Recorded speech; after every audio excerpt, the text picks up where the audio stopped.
Good day, guys. Welcome to another episode of Wake Us Up in the Hood. Thank you for sharing and subscribing to our channel. Today we're currently in Beacon Valley, Mitchell's Plain. Just went to go and do a few home visits, but it's a little crazy within Mitchell's Plain itself. The recent gang violence spiraled out of control. Is there anything that you want to say since you saw from Mitchell's Plain? Okay, man. You see, like, my thing is this, no? What's a beautiful thing for me is like, ik heb het naar komen en mijn mensen en mijn zien. Yeah. So guys, you know, it's a beautiful thing to listen to the stories of the elderly, you know, and they speak about the struggle and how they fought against the system. You know, I mean, we are in a very important space.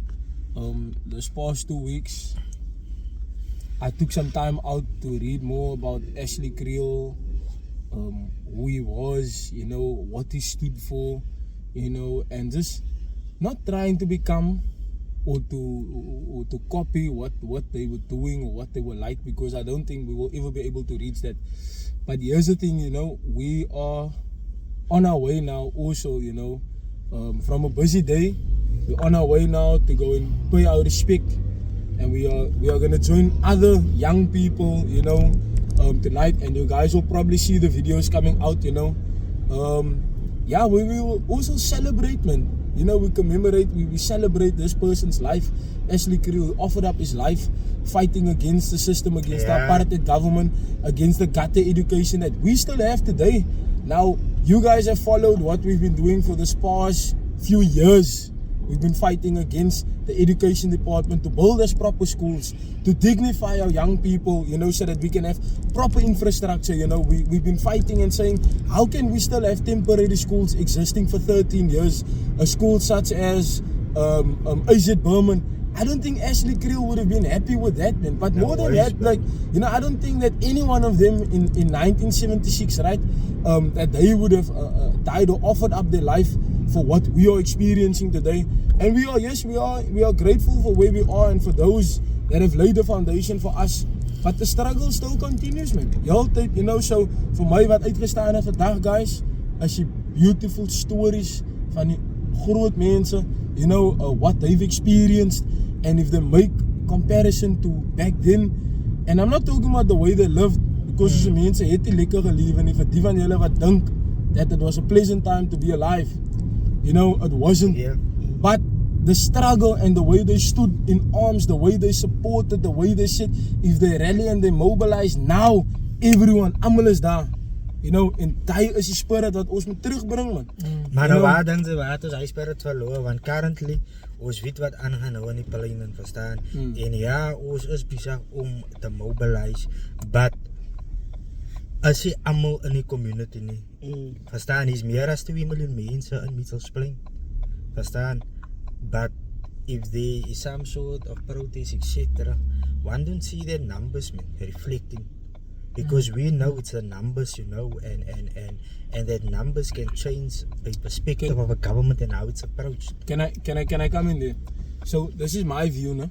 And this is not just a view from a personal perspective. It's a view from someone that is an activist, you know, that experienced this every single day. And I listen to what the young people have to say. I listen to what our people have to say in our communities. And you know what is the thing? Our people have lost hope for a very long time. They don't believe in politics. Our people don't believe that any protest is going to fix anything anymore.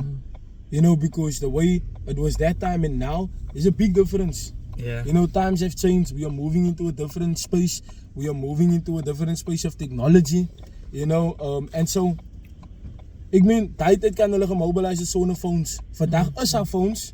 But now our people and our young people are also exposed to other stories, and what they've done is that, especially parties like the NP, which is now the Democratic Alliance, right? And the ANC as well, they play a good propaganda. But my opinion is that the DA's propaganda machine is much more functional and much more powerful than the ANC's propaganda machine. You know, and so once they push certain narratives through the screen, what we see all day, you know, they repeat it to us, you know, I mean, you find that communities are neglected, Yeah. right? But then they will push it and say it's vandalism. So, you know, that type of things, man. So, ons gaan nie vir julle gee wat julle deserve nie, because julle destroy. Julle is bombaar. Julle is kyk wat gebeur in die Houtbaai, wat explain hy bravo ons. Hy het groot geraak daar. Hulle het geliewe van die vis van die see af. Wat vandag word hulle criminals. Hulle word dopgehou as criminals. You understand what I'm saying? So as mense was al gecriminalize al deur die propaganda, so people lost hope. And so that spirit is not easy to bring it back. And that's why I must give my respect to the NCC, you know, to our leadership, to our president, for sparking this thing, because he sparked it, you know, and that thing sparked something in me, in you, in all of us, and that's why we have such a powerful movement today, you know. And slowly but surely we will get to that point where we will have our 50,000 people out in the streets again. You know, we are here to restore the hope, we are here to restore that dignity, so that our people can feel like whatever we are doing is definitely going to have an impact on our lives. Yeah, and there's growth for sure, because one can see, man, it went from a few hundred to a few thousands. Yes, you know, sir. and the movement is going, it's continuing. Understand? And I just feel that it's we have an important role to play as well, because like you mentioned about the media, you know, the DA has a strong media propaganda machine. They have a lot of resources behind them. Yeah, that's also a very good point you're making. And they changed, because now one can see, I saw in a recent video of John Steenhuisen, isn't it? John Steenhuisen, the president of the DA, he's now out when it's by-elections. Yeah. And that never happened. Understand? He's now mentioning parties like the Green Machine and all the nonsense. Understand? Which means that they can now feel the pressure of especially of colored people waking up. Yes. They are now putting everything in that by. They are even now each having their own podcast. Did you see what Aslam Richards, him in that video of JP? What I'm trying to say is that is all what they're trying evidence to push, of the propaganda and the tactics narrative, that they have been taught to use. Because I don't think any one of them is smart enough or intelligent enough to think about that themselves. That you can see there's nothing authentic when they speak, because they are directed to speak in that narrative. So it's not something that comes from the inside. And you can see the difference when we speak and when they speak. When we speak, it comes from inside. It's authentic. It's something we want to say. It's real. It's the stance that we have. It's not we were told this is the stance we must have. And I think that's the fundamental difference. It's sorry to come in there, no? Yes. If you look at it now, you will notice what they have now is exactly what you mentioned. They've got the resources at their disposal, so they can literally do PR teams, anything that they want to, any campaign that they want to run, they can run that campaign, no? But if they don't have the minds behind it, they won't be able to drive that thing properly. Yeah. Exactly. But here's the thing. Look at CCC, like as the Cape Coloured Congress, National Coloured Congress now, and ask yourself the question. There used to be very few voices that used to spark and take them on social media. I'm one of the few that is fortunate enough, you know, that started very early, you know, to shine a light on politics in our community locally, you know. And then obviously our president has taken it to the next level to take it up nationally, you know. But now, I mean, Join came in afterwards, you came in afterwards, you came in, you know what I mean? And there's other people now, like, if you look at what's happening now currently on social media, they can try to push a narrative and they can pay influencers. And NCC don't need to do that. And this is so weird. Because now there's so many voices. There's so many voices standing up now in defense of the colored child. And what is so weird now that you mention these influencers on social media, They never spoke about politics before the NCC came on the scene. Yes. Why are they now all of a sudden into Exactly. politics? I remember me and Something smell fishy there. me and Darren Campbell Yeah. used to go at each other. Yeah. Because he's now anti-colored and all of these things, you know. He pushing the pro-black narrative. You understand what I'm Yeah. saying? So that's okay, but I can tell you, my bro, how social media, how it took that twist from where it was, and how a lot of people has gained confidence to highlight where local government is messing up, national government is messing up, and some people see opportunity in that. Fact. Like we know what's happening on social media. People can make money on Facebook, they can make money on YouTube, they can make money on all social media platforms at this very moment. Yeah. And that is without companies and people paying them. Yeah. That is a bonus for them. Yeah. You know what I mean? Yeah. So them getting paid by the Democratic Alliance and making money off their own platforms, why not? They're gonna do it. They definitely gonna do it. It's true, yeah. And one can see that. When one look at these guys that are now pushing certain narratives, one can see, like Marshall mentioned, they weren't so vocal about politics, not even about their own community, Yeah. not even speaking about colored issues. Not even Now all of a seriously enough for the sudden- issues. Now all of a sudden they seeing things and they are trying to debunk it in their kind of way, but we know that is just for profit. Understand? We know that is just for a certain perk for them, because they are not speaking the realities like the National Colored Congress, like Wake Us Up in the Hood, and the message that we are bringing forth. Understand? And that's where, like, on social media is very powerful. That's where I met you in. How did social media change you, my brother? How did it impact? How did it enlighten you, the movement and everything? Dankie. Eerstens wil ek vra vir ons mamas Wie en is u? mammies Wie en is u? oupas. Wie is u? Ek kom nou daar. This is channel. Ek is Joy Kluta, Youth League representative van die National Colored Congress under the strong and stable leadership of His Excellency the Right Honorable President Fadil Adams, alipad van die Mitchell Spring constituency van Beacon Valley. Die vraag wat ek wil weet is by die mamas en die groot mense wat geveg het vir ons vryheid en apartheid. Ek wil vir hulle vra vanaand, was die dood van Christopher Troete verniet? Was die dood van Anton Frans, die dood van Ashley Kriel, die dood van baie jong kleerling mense in apartheid, was dit verniet? Want daar is nou finally 'n colored party. Elke keer dat hulle gesê vra, wanneer gaan die colored mense by mekaar staan? Daar is nou 'n colored party en nog steeds het hulle die mindset, nee, die wit man moet dit doen, die wit man kan dit alleen doen. Daarom wen nie die, want die wit, die wit man staan saam, die swart man staan saam, as net die coloreds wat gedivide is, en ze kan, en praat van die influencers, is baie influencers wat gekant is, die na die NCC, en ek wil die twee se name noem, van allemaal wit, as dit 'n secret nie. Hulle maak het, hulle mission, om te praat van Fadil Adams en die kleerling party af te druk. Hoe as sy wat 'n colored is sy teens feit in die volgende colored nie. Sy is 'n colored party, maar sy praat nou neer op die colored party. Wat is vir jou kleerling gemeenskap? Ons election mantra laas jaar was gewees, colored child conquers.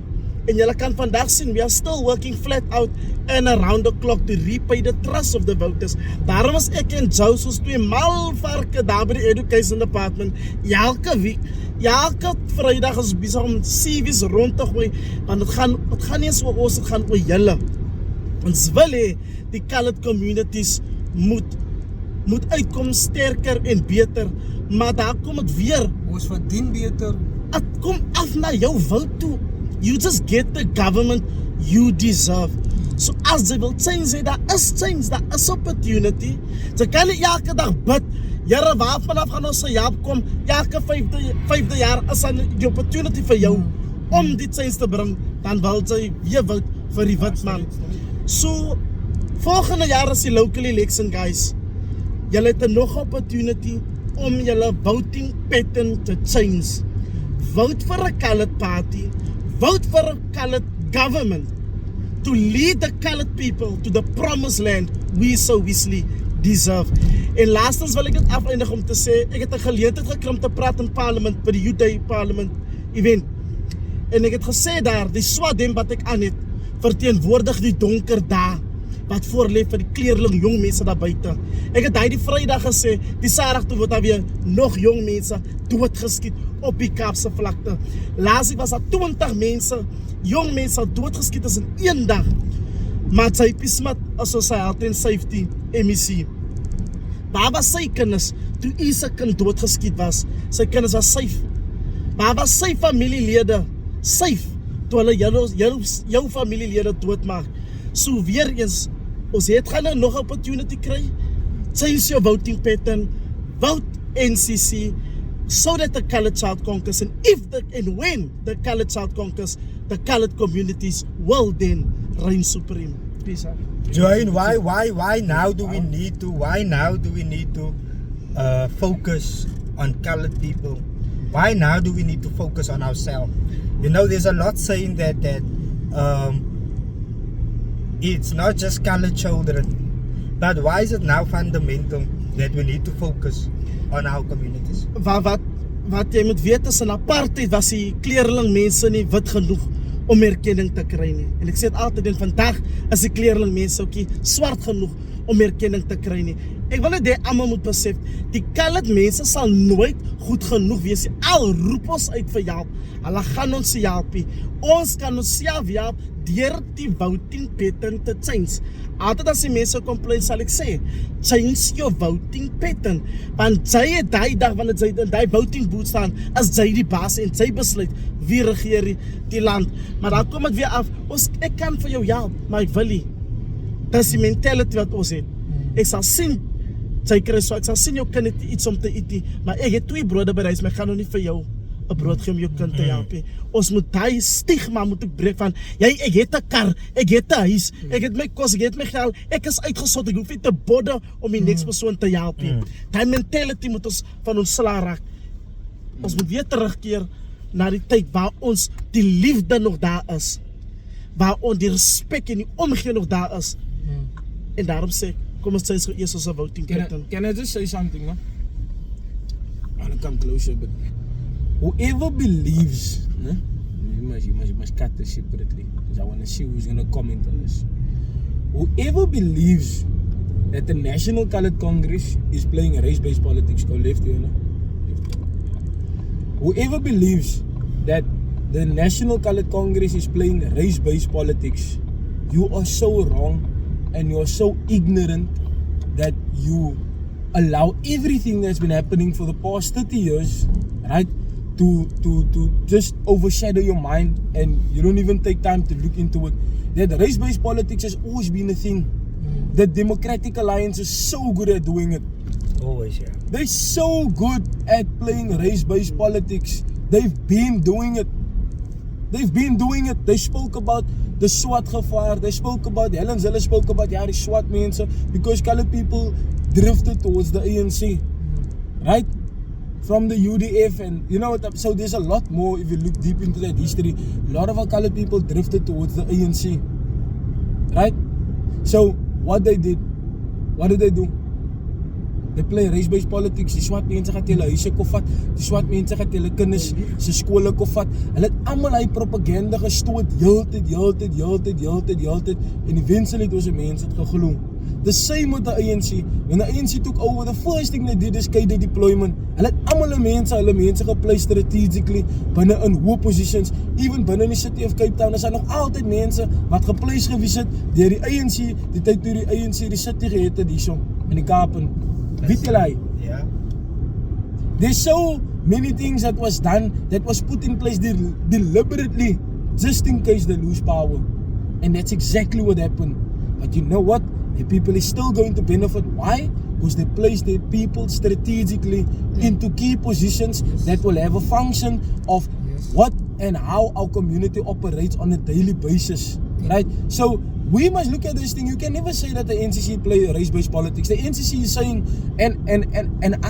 this is my opinion, no? Right? I believe white people must vote for white people. Because you know what? You understand your culture. And I Facts. believe black people must vote for black people. You know why? Because you understand your culture. There is certain things that you want to be done in your community that is shaped around your culture and how you live.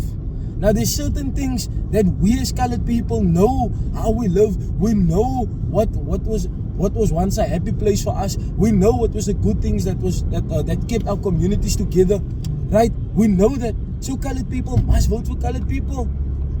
And it's not about racially, it's been there the whole time. All of a sudden, when the NCC comes out unapologetically saying that, "Kaya, we are here to stand for colored people's rights. However, we will fight for the marginalized," meaning everyone that is marginalized, but colored people in particular. The same way the ANC said, black people in particular. They said they will fight for the marginalized, but they will fight for black people in particular. And when Floyd went over to the MK, he spoke again about black people in particular. The same, Julius Malema did the same. All of them, they've been doing it, guys. Why is it a problem when we are saying unapologetically, hello, wag. Let us govern us. There shouldn't be a problem with that. You have your culture and we have ours. And yes, we should have integration, but integration cannot only happen in colored communities. Facts. You cannot only have integration in let's say economic spaces, right? Like when it comes to job opportunities, no, we want integration only in colored communities. But colored people can't be integrated into black communities. And some people is gonna say, but colored people don't want to live there. That's a lie. It's a lie. They've never been given the opportunity. And yes, maybe some of them, maybe something happened, you know, and that's the reason why they feel the way they feel. But the longer we're gonna take to bring out the truth and to wake us up, guys, we need to conscientize, we need to wake up, honestly.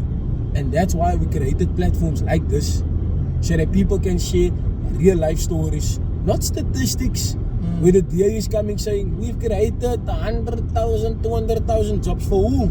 They can't even show who are these people who got those jobs. Huh? So it's really something that we should consider thinking about, guys, honestly. Exactly. And I want to bring it back to the original statement that Brother Al made, to tie it into what Joe said as well earlier. Why is it that our people are so despondent when it comes to politics? Why are they disgruntled? Why do they not want to participate in politics anymore? And it, again, I want to speak from my personal experience and perspective as it relates to politics, because before the NCC, I was one of those people who did not want to participate in politics because politics just leaves a bad taste in your mouth. Yeah. But I've been one who, I wouldn't say study, but I consumed a lot of geopolitics, you know, worldwide politics and how the trend is, whatever. So I came to learn about propaganda, and there's a textbook to it.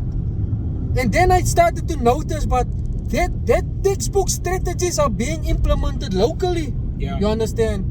And as I said, I felt despondent and didn't want to participate in politics because I was given a negative impression of politics.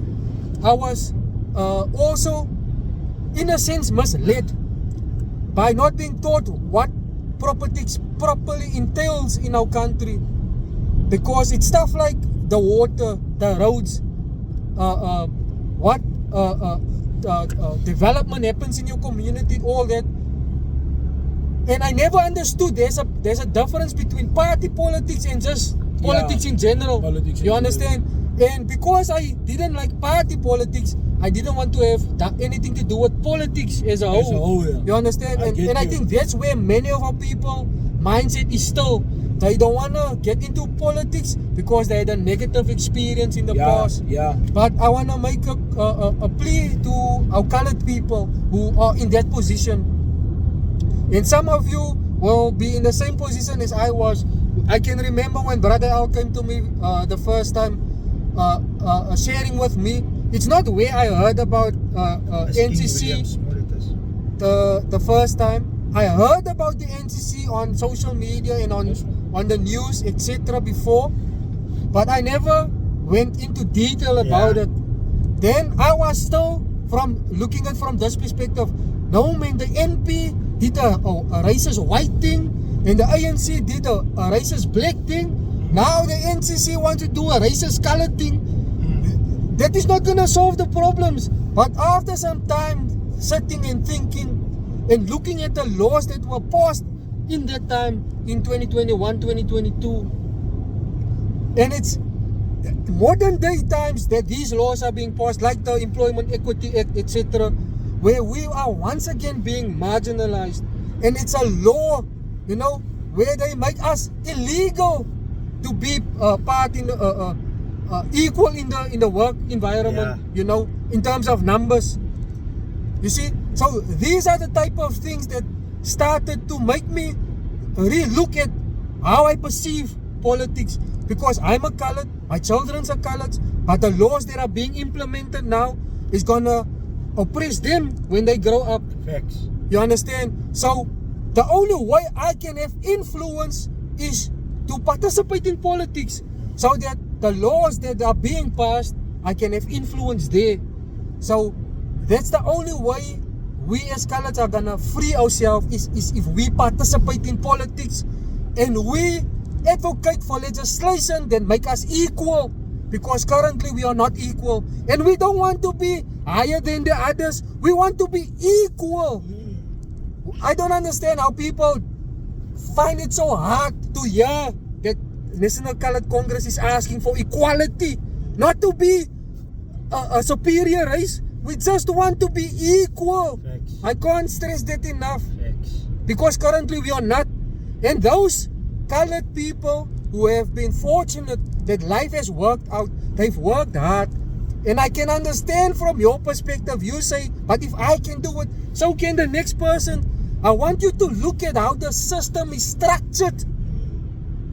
You know, because yes, there are a majority, not a majority, a lot of black people suffer, but the system is structured to catch enough of them.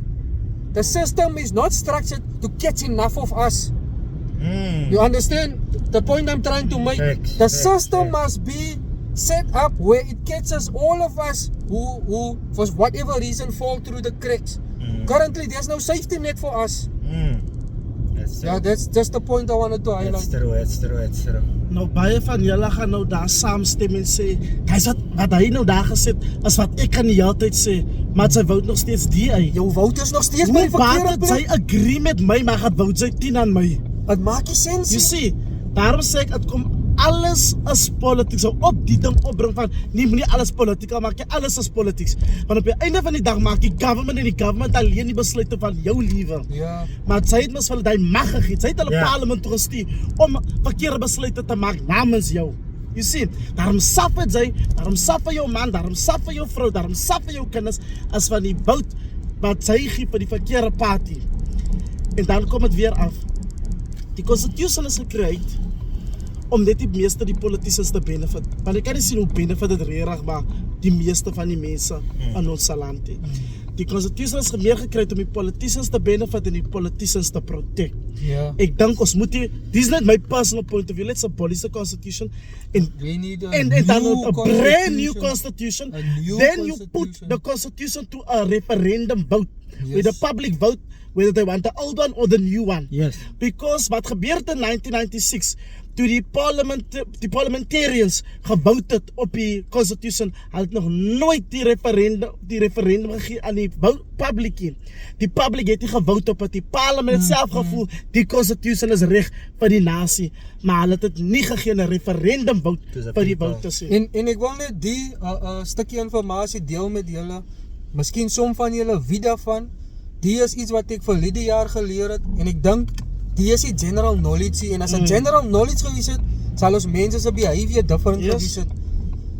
Die government voor 1994 of 1996 whenever die Ja. nuwe government Voor gekom het 1994. na apartheid.